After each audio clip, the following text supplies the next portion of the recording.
O presidente dos Estados Unidos, Donald Trump, disse que o presidente da Venezuela, Nicolás Maduro, não quer se meter com os Estados Unidos. A gente tem acompanhado a escalada de tensões entre a Venezuela e os Estados Unidos, que vem trazendo um aparato militar aqui para a nossa vizinhança, né? Inclusive com mortes sendo registradas e justificadas com combate ao narcotráfico. O presidente Trump disse à imprensa nesta sexta-feira que o ditador da Venezuela não quer se meter com os Estados Unidos. Ele utilizou uma expressão em inglês, fuck around, que faz o uso do palavrão para fazer referência a um comportamento de alguém que provoca ou se comporta de maneira estúpida. Vamos ver.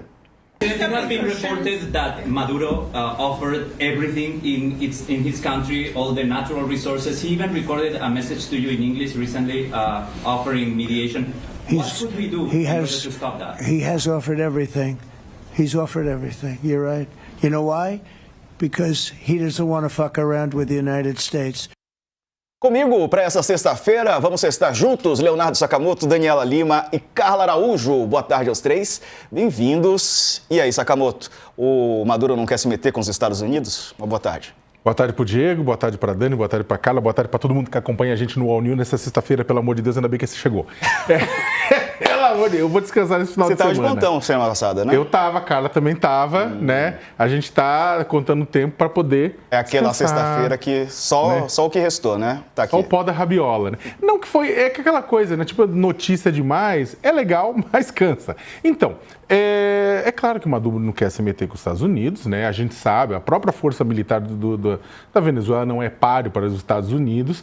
A economia venezuelana está em dificuldades ainda. Estava tendo uma melhorada com essa história das petrolíferas americanas atuando lá dentro. Mas ele não quer, é claro, guerra, né? Agora, uma coisa é não querer, outra coisa é a depender da escalada norte-americana, depender de um erro de cálculo, principalmente de ambos os lados. A questão sempre num conflito como esse, em que há uma teatralidade, em que há muita, como a gente está falando desde o começo, tem muito discurso dos Estados Unidos servindo para pressão, para forçar a Venezuela a negociar, para se mostrar junto ao seu público interno, né? A própria Venezuela também tem usado, ele usa por um lado, falando, olha, não queremos guerra, mas por outro lado, falando, estamos armando 4,5 milhões das nossas milícias nos morros de Caracas, né? Quem conhece os morros de Caracas e aquela população aliada do chavismo lá atrás, que foi armada lá atrás. Então, tem muita coisa acontecendo, isso favorece os discursos internos da Venezuela, favorece o discurso interno dos Estados Unidos. Por enquanto é um grande bailado, é uma grande dança, uma dança, é claro, letal, que a qualquer erro de ambas as partes, erro de cálculo, né, ou alguma bobagem que se faça de lado a lado, pode colocar a perder, você pode ter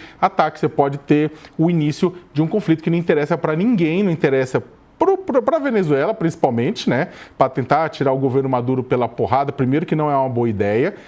Você está defendendo Maduro, aí a gente chega naquele momento, por favor, pequeno gafanhoto, por favor, pequeno leprechaun, ninguém aqui está defendendo um ditador autocrata que roubou as eleições. Estamos só falando que existem formas e formas de resolver as coisas, né? Que não passa pelo tiro, pela porrada e pela bomba, que só vai lascar a vida da população que já está lascada, emparedada entre uma oposição que não raro é antidemocrática e um governo que também é antidemocrático, né? Então, uma ação de um governo estrangeiro que está se tornando uma autocracia e também tá brigando, ou seja, coitada da população no meio desse caminho, né? Então, vamos torcer para que... Eu sei que é meio triste falar isso, mas vamos torcer que tudo isso pareça, que seja apenas uma ação de pressão norte-americana, é claro, uma pressão tosca, uma pressão indevida, uma pressão que não deveria acontecer dessa forma, mas esperemos que seja apenas pressão econômica, teatro interno, tudo isso mais, e que não descambe para o início de conflito, porque ele tem um potencial, como falamos, regional, né? Não só pela quantidade de refugiados, mas também pelo envolvimento, até porque os países da América do Sul não vão simplesmente aceitar, ninguém vai reagir com os Estados Unidos, mas ninguém vai aceitar que você traga guerra, traga um conflito, traga um lodaçal semelhante à Síria para dentro aqui do subcontinente sul-americano. A Daniela Lima acompanhou também, né, Dani, os bastidores do governo brasileiro preocupado ao longo da semana com essa escalada de tensão. Boa tarde. Sim, boa tarde, Diego. Oi, Carla. Oi, Saca. Muito boa tarde para você que está acompanhando a gente aí, principalmente para a turminha do nosso chat, que está acompanhando a gente no YouTube. É uma turminha muito maravilhosa. Gente, sim, a defesa e, por óbvio, né, o Palácio do Planalto e o Palácio do Itamaraty, onde fica a chancelaria brasileira, todo mundo acompanhando com preocupação a escalada de tensões na Venezuela, que hoje ganhou um novo capítulo com bombardeio a uma outra embarcação e sobreviventes que estão com a Marinha dos Estados Unidos. E não se sabe exatamente quem são essas pessoas, até agora as notícias são parcas. A grande questão aí, como o Sakamoto falou, é que, por óbvio, um eventual conflito em solo venezuelano teria consequências muito gravosas para toda a região, para toda a América Latina. O governo brasileiro sabe disso, já é feito um trabalho muito grande para tentar recepcionar os refugiados que cruzam a fronteira por meio de Roraima e entram no Brasil. O Brasil tem milhares de quilômetros de fronteira com Venezuela. É preciso entender a proximidade desses dois países e a instabilidade da região da América Latina, que pode, claro, será muito aumentada se a coisa evoluir para um conflito armado. Né? É difícil falar até em conflito, porque só o que os Estados Unidos colocaram no Mar do Caribe já é suficiente para suplantar toda a força venezuelana. A informação é do Igor Gilov, da Folha de São Paulo, que tem uma longa trajetória na cobertura de guerras, né? Então, Nicolás Maduro, por óbvio, não teria como fazer frente, né? O Trump diz que ele não quer se meter com os Estados Unidos, por óbvio, ele não tem como fazer frente. O que ele pode fazer é bravata, é gastar saliva ou, né, estabelecer uma transição para que a Venezuela volte a ser reconhecida no exterior como um Estado democrático de direito, que hoje não é. Porque, de novo, né, observadores internacionais garantiram que a eleição foi fraudada e a justiça venezuelana, cooptada pelo chavismo, pelo madurismo, digamos assim, né, se recusou a exibir publicamente as provas de que Maduro tivesse vencido a eleição. Os observadores internacionais especulam que ele perdeu na casa de 60 e alguma coisa para Edmundo Gonzalez, que foi o candidato de Maria Corina Machado, na base de 60-30, 60 e alguma coisa, 30 e alguma coisa, né? Bom, a tensão é evidente, tudo que o Brasil não quer é um conflito, primeiro por conta do impacto monetário, depois pelo aumento da instabilidade na região e porque as consequências de um eventual conflito na Venezuela são imponderáveis, já que a China é um dos maiores credores da Venezuela, já que a Venezuela é a maior produtora mundial, produtora não, né, maior detentora de reservas de petróleo do mundo. Então, assim, a gente está falando de estruturas muito importantes, de muito preço lá fora, de um país que está longe de ser um país pequeno, né, que já vive uma conflagração política há algum tempo e a população perdida ou presa no meio disso tudo. Chamada a votar, votou. Quem não obedeceu à voz do povo foi o presidente Nicolás Maduro, que se forçou, digamos, né, no cargo. Manteve a fórceps na presidência da República da Venezuela. Ô, Carla Araújo, boa tarde para você também. Bem-vinda aqui ao All News. Estava com saudades. Como é que as Forças Armadas brasileiras têm se preparado, né, para uma eventual guerra, um eventual conflito aqui nas nossas vizinhanças? Boa tarde. Boa tarde, Diego, Dani, Sakamoto. Bom estar com vocês. Eu estou igual o Saka, contando as horas para encerrar a semana. Falta pouquinho. Vamos lá, Diego. O assunto é sério e ele mobiliza, e o ministro da Defesa, José Múcio, ele é muito conhecido pela diplomacia dele, né? E nesse caso, quando a gente conversa com os militares do Exército, né, ali do alto comando, eles falam, olha, Carla, a primeira coisa que eles falam essa é uma questão diplomática. Então, só o Múcio vai falar ou só o Itamaraty vai falar? E, a princípio, o melhor é o Itamaraty. Agora, nessa semana, o Múcio estava na Índia com Alckmin, e acabou ficando um pouco distante aí disso, porém, vamos lá, Diego, só para contar um pouquinho dessa história. A escalada de tensão ali na região não é de hoje, né? A gente vem acompanhando isso em agosto, teve aquele deslocamento de navios ali no Mar do Caribe, em que as Forças Armadas brasileiras olharam com atenção, ali teve um receio de invadirem o Mar Azul, que chama, né, o oceano que o Brasil tem ali, mas sempre acompanhando com um discurso muito pacifista. O ministro José Múcio, ele tenta sempre jogar ele é bom de papo, ele gosta de sempre abaixar o fogo, né? E aí foi se levando assim. O que acontece? Para outubro agora, estava programado a Operação Atlas. São algumas operações que o Exército faz, as Forças Armadas fazem, porque mobiliza as 3 forças, na verdade, para ser feita ali nessa região de Roraima.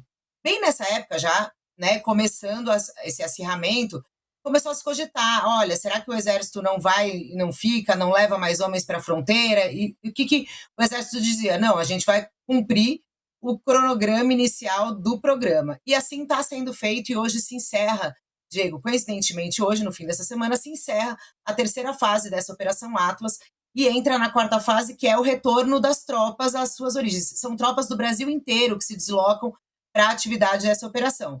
E elas estão começando a retornar. E aí eu questionei, mas e essa tensão com a Venezuela não tem como mudar os planos? E ali no Exército, no Ministério da Defesa, disseram não, pelo menos até o momento, a gente está retornando, né, mesmo com esse acirramento. Aí o que eles dizem para encerrar, o que eles argumentam que acontece? Eles falam, bom, mas se eventualmente, né, pela via diplomática, a gente perceber que há um risco de um conflito na região real, que pode, claro, como a Dani e o Saka colocaram muito bem, trazer consequências gravíssimas ali para a região, com impactos no Brasil. Esse aviso virá do governo, virá da diplomacia, e aí eles dizem que as Forças Armadas brasileiras têm capacidade, né, e para isso fazem esses treinamentos, inclusive, de eventualmente irem e serem deslocadas para essas áreas de fronteira, e aí depende qual seria o protocolo adotado, dependendo do que acontecesse. Mas o fato é, conversando com fontes da alta cúpula do Exército, eles dizem, olha, aqui a gente está seguindo o cronograma, as tropas voltam hoje. E aí tem um pedaço dessas tropas, Diego, só para encerrar mesmo, que vão ficar já mais próximas à região que já estava na programação inicial, por conta da COP30 em Belém. Então, por conta da segurança em Belém, vai ter um efetivo de militares um pouco maior, que já estava nessa programação inicial de permanecer ali na região. Então, também tem essa possibilidade de deslocamento caso haja algum tipo de agravamento de conflito, né, existência de conflito ali na região. Mas eu acho que é esse cenário, mais ou menos, na parte dos QGs, né, dos quartéis mesmo. Mas tudo está numa esfera política, né, como a gente vem falando aí também. E vamos aguardar os próximos capítulos dessa novela Estados Unidos e Venezuela, né? Torcendo para que não haja nenhum tipo de acirramento nos ânimos. Enquanto isso, a vencedora do Prêmio Nobel da Paz, Maria Corina Machado, deu uma entrevista exclusiva à Folha de São Paulo. Ela disse que o presidente Lula deve comunicar ao presidente venezuelano, Nicolás Maduro, que é hora dele ir embora da Venezuela. Quando ela ganhou o Prêmio Nobel da Paz, né, a discussão veio até quando o Nicolás Maduro vai continuar no poder. Será que isso aceleraria o processo de derrubada do Maduro? O Nobel não alterou o dia a dia da Maria Corina, ela segue clandestina, ninguém sabe onde ela está, só que ela diz ser em território venezuelano. Entre aliados, diplomatas e jornalistas, todo mundo está especulando ser uma embaixada. Isolada, ela diz não encontrar presencialmente os filhos há 2 anos. Nessa conversa, que foi feita por videoconferência, ela apareceu à frente de uma parede branca, o único cenário que foi visto pelos jornalistas da Folha de São Paulo, quando brevemente rompeu a clandestinidade, né? Ela saiu do anonimato, saiu do esconderijo, digamos assim, foi à rua para um protesto e, em um dia de circunstâncias ainda obscuras, relatou ter sido detida e depois liberada pelo regime venezuelano. A Maria Corina defendeu ações de Trump no Mar do Caribe, que já mataram 27 supostos narcotraficantes, e negou que tivesse conhecimento da autorização dada a Washington para a CIA para conduzir ações contra Maduro em solo, inclusive ações letais que estão sendo conduzidas pela Agência de Inteligência dos Estados Unidos. Deixa eu trazer aqui mais informações sobre o Brasil. Ela disse que o presidente Lula precisa agir e usar o fino canal de comunicação que ainda tem com o regime para aconselhar Maduro a ir embora. Ela disse que, uma vez no poder, defenderia a integração sul-americana, melhor dizendo. Logo, ela completa: o Brasil tem uma enorme responsabilidade regional e não pode ser indiferente ao que ocorre na região. Precisamos garantir que nunca mais uma tragédia como a da Venezuela se repita em nosso continente. Palavras da Maria Corina Machado em entrevista exclusiva, portanto, ela falou sobre essas questões à Folha de São Paulo. Dani? Eu me surpreendi com o tom da Maria Corina Machado nessa entrevista, não no que diz respeito ao presidente brasileiro. Ela sabe, inclusive reconhece, né, que o canal é fino porque as relações estão bem estremecidas. por exemplo, o Brasil estava cuidando até agora há pouco, eu vou inclusive vou buscar essa informação atualizada, né? O Brasil teve de tomar conta da embaixada da Argentina, porque houve rompimento total das relações diplomáticas entre Venezuela e Argentina, e funcionários, né, da embaixada foram cuidados pelos diplomatas do Brasil, funcionários da embaixada argentina. Então, mas o canal diplomático com Nicolás Maduro, desde o não reconhecimento das eleições dele pelo presidente Luiz Inácio Lula da Silva, Lula não reconheceu o resultado da eleição por conta das indicações dos observadores internacionais de que, de fato, né, ele deu um golpe para permanecer no poder, Nicolás Maduro, a relação ficou muito azeda, a ponto de Nicolás Maduro ter feito declarações chancelando ataques de Jair Bolsonaro às urnas eletrônicas, né? Ataques, como a gente sabe, infundados, pois nunca houve qualquer prova ou mesmo indício factível. As informações são da Polícia Federal, da Justiça Eleitoral e dos observadores internacionais de que o sistema eletrônico de votação do Brasil foi suscetível a algum tipo de fraude. Bom, de todo modo, eu entendo que apoiar a operação que está sendo feita no Mar do Caribe nesse momento, sem que se saiba exatamente qual é a intenção e até onde vai Donald Trump, que é esse jogo de pressão ali sobre os venezuelanos, me parece um passo além do que recomendaria a prudência de uma líder que sabe que tem uma população toda aí premida e que Nicolás Maduro até hoje nunca se eximiu, né, de usar a população ou assolar a população com terror, inclusive, né, para se manter no poder. Então, não há de se imaginar que seria diferente agora. Me surpreendeu o tom da líder venezuelana e me rendo aqui ao Sakamoto, que falou no dia, inclusive, do Prêmio Nobel, que esperava que isso não desse gás, né, para uma eventual intervenção dos Estados Unidos na Venezuela. Acho que hoje, Sakamoto, ficou claro que ela não se oporia a qualquer tipo de ação, ainda que bélica, em solo venezuelano. É porque, fatalmente, o governo da Venezuela ficaria com ela a partir daí. Teria que ter, claro, eleições, mas eu não teria muita dúvida de que ela ia forçar essa posição. A gente, Dani, Carla, todo mundo vem conversando, comentando aqui essa situação complicada na qual está a população venezuelana. E a gente quer, inclusive, transmitir solidariedade para a população venezuelana de uma maneira geral, que está premido entre um governo autocrático e uma oposição não rara, não estou generalizando toda a oposição de maneira alguma, mas uma oposição com expoentes antidemocráticos. A luta pela democracia, ela merecia ter ganhado o prêmio Nobel. Poderia ter se dado, inclusive, um prêmio Nobel para uma associação norte-americana que está lutando para manter aquela que se diz a maior democracia do mundo num momento bastante sombrio, ou mesmo para uma organização venezuelana. Coube é uma pessoa que também é criticada por ter um histórico antidemocrático. A escolha da Maria Corina Machado foi polêmico por conta disso e mesmo ela já tinha dado sinais, já tinha indicado que ela era a favor de uma intervenção nos Estados Unidos, né? A Dani lembrou muito bem essa questão da embaixada argentina que o Brasil ficou cuidando, né? Lá dentro da embaixada ficaram opositores venezuelanos, né? Ligados, inclusive, a Maria Corina Machado durante 400 dias, e o Brasil não deixou a Venezuela entrar. Só que aí a Venezuela começou a escalar, e houve uma operação operação com participação de militares em que houve a retirada desse pessoal. O Brasil disse que não se meteu nisso, nem sabia. Militares norte-americanos teriam sido envolvidos nesse processo para a retirada desses opositores que estavam lá refugiados na Embaixada Argentina sob proteção brasileira, né? O Brasil não deixou ninguém entrar, não. O Brasil não reconheceu a vitória do Maduro.